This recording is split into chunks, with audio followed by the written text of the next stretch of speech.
Greetings and welcome to the Hood Confessions. If you love drama, betrayal, messy friendships, and hood love gone wrong, you're in the right place. Subscribe right now if you've ever had a fake friend, and comment loyalty if you've ever been betrayed. Let's talk about it.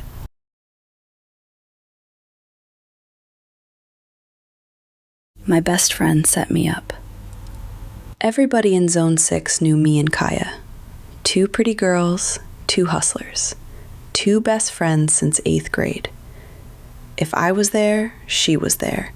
If she fought, I fought. If she ate, I ate. But money changes people, and attention, that's worse. We wasn't broke, but we wasn't living how we wanted either. We were tired of $12 an hour jobs, tired of watching girls our age post Dior bags and Miami trips on Instagram. So we said forget that.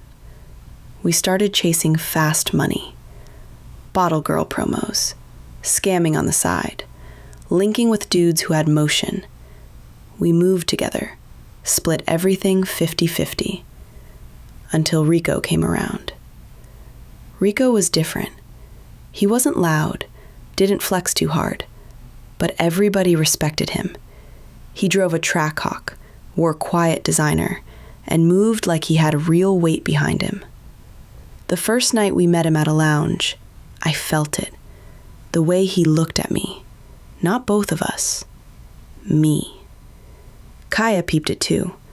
She laughed it off that night, but her energy shifted. Rico started texting me more, sending money just because, offering to invest in my lash brand idea, talking about flying me to Houston. I told Kaya everything. That was my best friend. At least I thought. She started acting funny, posting subliminals, taking extra pictures with him when we were out, wearing outfits she knew he liked when we pulled up places. Then one night she said, "Let's hit this quick play. Easy $5,000 each. In and out." I should have known. Fast money always come with slow consequences. The setup happened on a Tuesday. Abandoned Airbnb. Supposed drop. I walked in first. And that's when I saw flashing lights. Police. My heart dropped into my stomach. I turned around to run, but it was too late. They already had my name. They knew what I drove. They knew my socials. They knew everything. Somebody talked. I sat in holding for 18 hours, called Kaya over and over, straight to voicemail. Then I logged into Instagram from the little tablet they let you use. And what do I see? Kaya, on a yacht, with Rico. Her caption, "Upgrade season." Upgrade? My stomach turned. I zoomed in on the picture, and that's when I saw it. The bracelet on her wrist. The one I left at her house the night before. Rico bonded me out 2 days later. Yeah, you read that right. Him. He pulled up calm as ever, told me to get in the car. I didn't say nothing for 10 minutes. Then he finally said, "You think I ain't know?" I looked at him confused. He kept driving. Then he said, "She been trying to line you for weeks." My chest tightened. She was mad I chose you. Mad you had more motion online.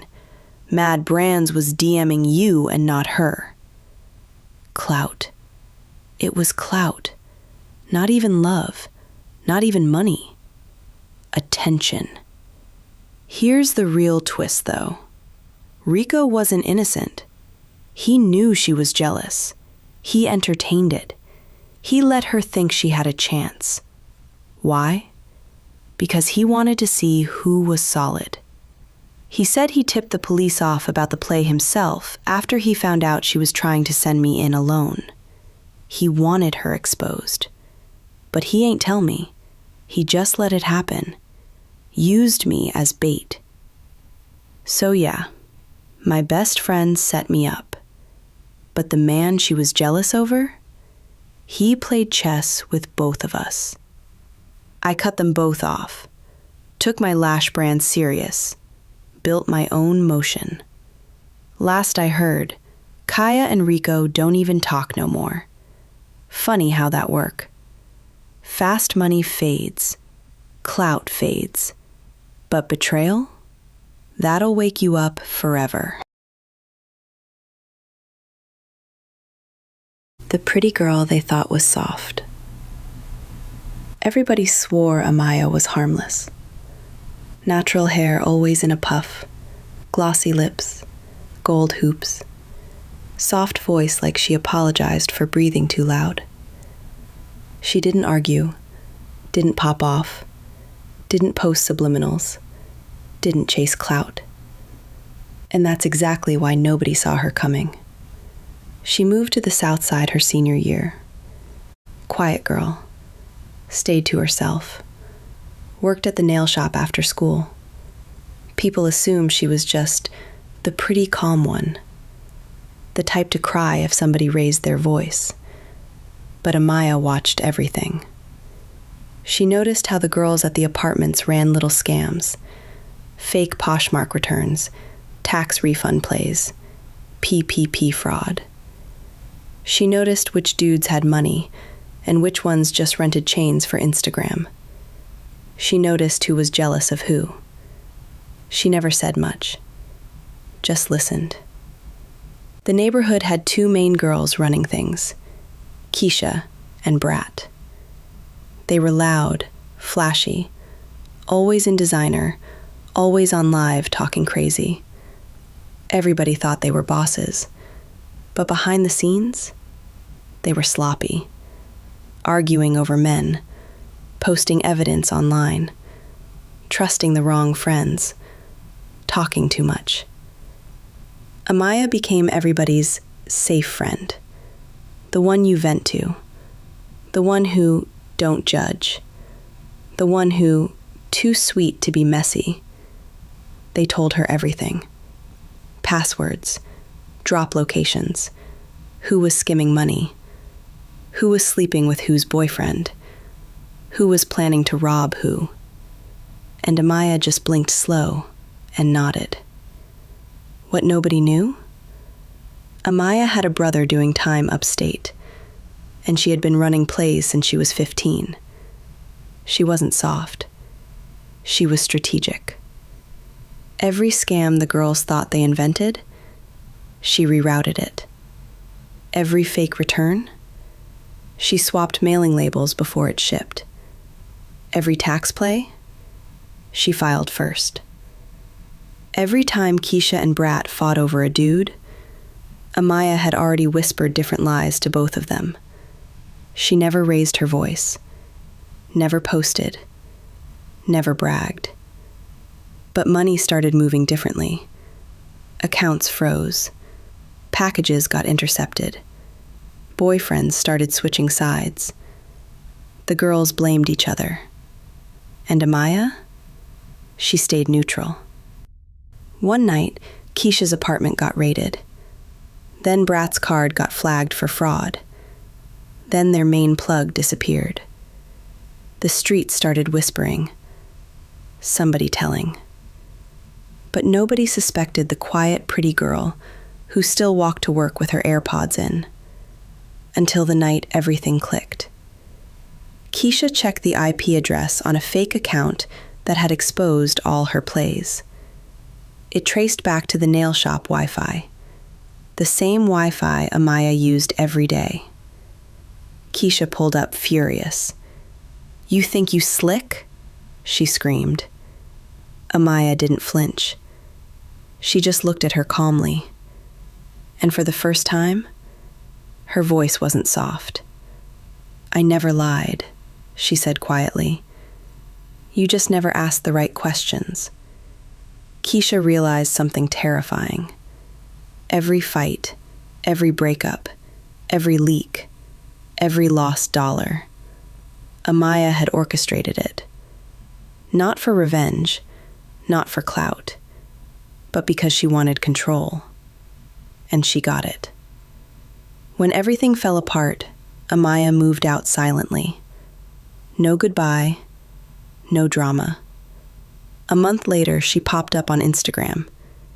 New apartment, new car, new city. Caption: never confuse quiet with weak. And the craziest part? She still looked soft. But now everybody knew.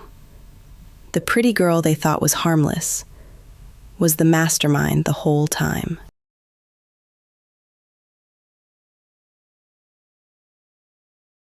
I fell in love with the rival crew leader. In Atlanta, blocks don't just have numbers. They have history. They have bodies. They have beef. On the south side, everybody knew about the split on Ellison Avenue. Same block, two crews. One war that never officially started, but never really ended either. My name is Nia Carter. Nia wasn't street. She was smart, quiet, observant. But her little brother Jay wasn't. Jay ran with the 870 boys. Young, loud, reckless. They thought they were untouchable. Across the street, the 92 Kings. Older, organized, calculated. And their leader, Malik Mook Thompson. Cold, controlled, feared, and fine. The first look. It started at a block party. Music blasting, grills smoking, everybody pretending the tension wasn't thick enough to choke on. Nia was standing near the corner store when she felt it. A stare. She turned. Malik was leaning against a black Charger. Gold chain, white tee, calm like he owned the pavement. He didn't smile. He just looked at her like he already knew something about her. Later that night, her phone buzzed. Unknown shouldn't be walking this block alone. Her stomach flipped. She replied, "I'm not scared." 3 dots appeared. "You should be." They started meeting in quiet places. Parking decks, empty park benches, late-night Waffle House runs on Cascade. They never posted, never stood too close in public. But when they were alone, the tension was electric. "Why you even talking to me?" she finally asked him one night. Malik smirked. "Because you not like the rest of them." "And you think you are?" He stepped closer. "I don't think. I know." And that confidence? It hooked her. But here's what Malik didn't know. Nia wasn't just falling for him. She was listening. Every time he vented about moving smart, every time he mentioned plans, every time he said which corners they were watching, she memorized it. Because 2 weeks earlier, she overheard something that made her blood run cold. The 92 Kings were planning to set Jay up, her baby brother. They thought he was the weak link. They were wrong. Nia started feeding Jay small pieces of information. Don't be on Glenwood Friday. Stay off that side tonight. Lay low. Jay questioned how she knew. He just listened. And every time a setup failed, Malik grew suspicious. "Somebody leaking," he said one night, jaw tight. "Somebody close." Her throat nearly stopped. "You think it's me?" she asked softly. He stepped toward her, eyes searching her face. "If it was you, I wouldn't even know what to do." For the first time, he didn't look like a leader. He looked like a man. And that's when it hit her. She wasn't pretending anymore. She was really in love. One night, everything exploded. Shots rang out 2 blocks down. Not random, targeted. Jay was there, but he survived because Nia warned him. Malik stood up at her door that night. No smile, No calm energy, just fury. You playing both sides? Silence. Her hands shook. That's my brother, she whispered. You want me to just let y'all kill him? Malik near a hand over his face. You think I wanted that? The air between them shifted. You could have told me, he said. You would have chose your crew, she shot back. He didn't answer, because she was right. Here's the part nobody saw coming. Malik called off the hit. Not publicly, not loudly, but it stopped. Word on the block was 92 Kings were moving on to bigger plays. The world's cooled, but the trust? Broken. He met her one last time at the parking deck. You made me look weak, he said. I saved my brother. And what about us? Tears slid down her face. We were not supposed to happen. He questioned. You right. And just like that, the most dangerous love story on Ellison Avenue ended without another shot fired. But here's the real twist. Months later, the crews grew enemies anymore. Because Malik didn't just call off the hit. He started merging business, quiet enemies, new money moves. And Goo became the silent bridge between both sides. He still looks at her, like you blood. She's also changed the war.